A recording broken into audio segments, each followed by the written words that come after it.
So I've been doing some thinking about expectations recently, expectations around investment markets, but also just around life in general. I don't know how many of you are fathers of daughters, but I have 4 of them. And I realized that I had some expectations around the guys who my daughters would ultimately date and then marry. But I didn't really know what those expectations were until they weren't met. One of my daughters was dating a guy, let's call him John. And John, well, he did not meet my expectation. I didn't know what that expectation was, but I knew when I saw John, he wasn't it. My daughter said, Dad, John thinks you don't like him. I said, hon, John is exactly right. Now, I hadn't thought about those expectations, but when I met John for the first time, I knew that I had some. I just needed to understand what they were.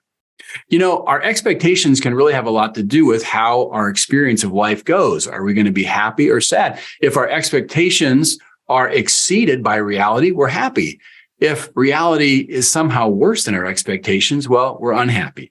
So Charlie Munger, 98-year-old vice chairman of Berkshire Hathaway, has a quote that I really like about expectations. He says, the first rule of a happy life is low expectations. If you have unrealistic expectations, you're going to be miserable your whole life. And what Charlie's saying here is, if your expectations are too high so that reality continues to disappoint, that's not a menu for happiness. Let's look at where our investment expectations might be coming from, just in terms of recent history. If we look back to 2020 and 2021, we see some really strong investment returns. If you remember, Tesla up over 1,000%, Bitcoin up over 500%, and even the U.S. stock market, pedestrian though it might have seemed, was up over 47%. You know, coming out of those 2 years, our expectations as investors might have really started to get higher. And then we came into 2022, what seemed like a pretty disappointing year, probably made even more disappointing if our expectations had risen based on what happened in 2020 and 2021. So how do we form realistic expectations, especially around the market?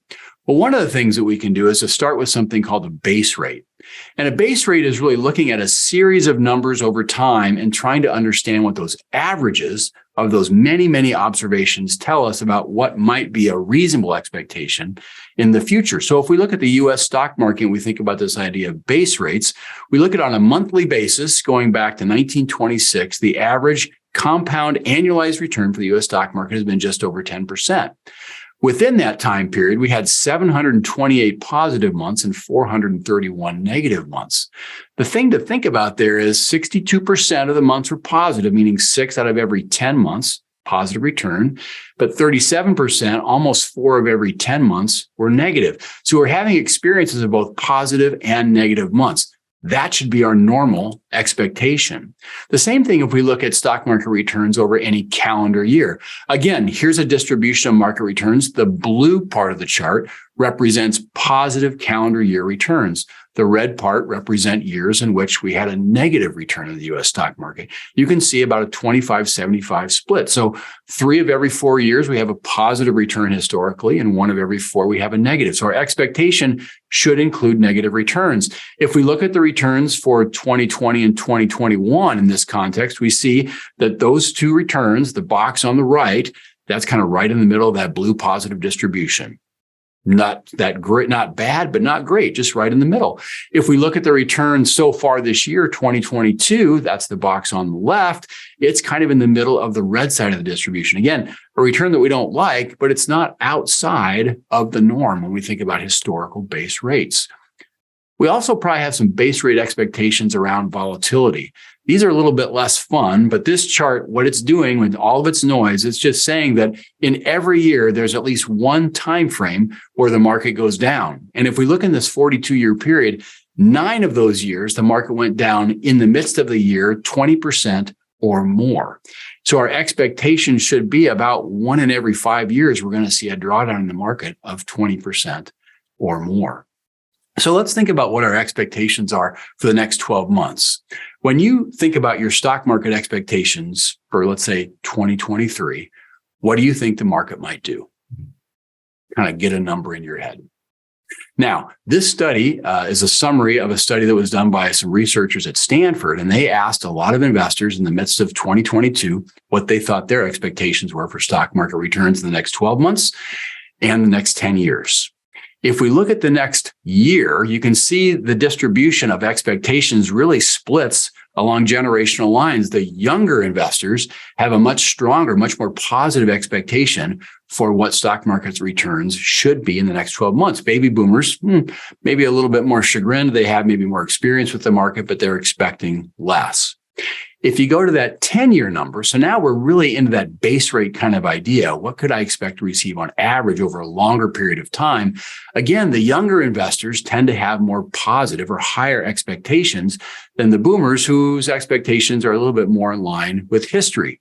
Now, what does this tell us? Well, let's remember Munger's rule for a minute. A happy life is made more attainable with lower, more realistic expectations.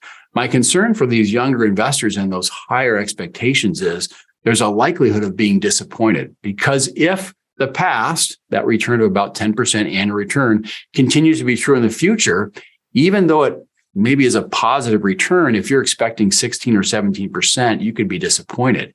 And oftentimes when we're disappointed in an investment's return, we'll seek to go somewhere else. We start chasing a higher return. We may end up becoming much more speculative than we need to be and taking more risk than maybe we should be with our portfolio.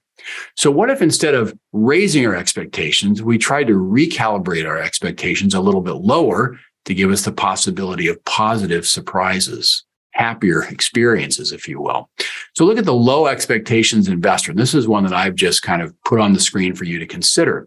What if you said over the next 12 months, I'm not going to have an expectation about what the stock market's going to do? As we've said many times, the stock market is very, very unpredictable in short time frames. We don't know what the next year holds, either economically or geopolitically. All kinds of things could happen.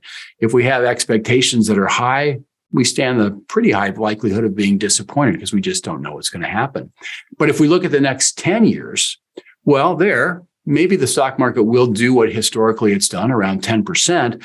But what if we make a plan so that we don't need it to do 10% for us to succeed to meet our financial goals? What if we say, I'm going to expect a 7.5% return, let's say, and if you get 10%, you know what? This plan is going to work great. But if it returns somewhere less than 10, you can still be happy because your expectation was 7.5%. Your goals can still be met.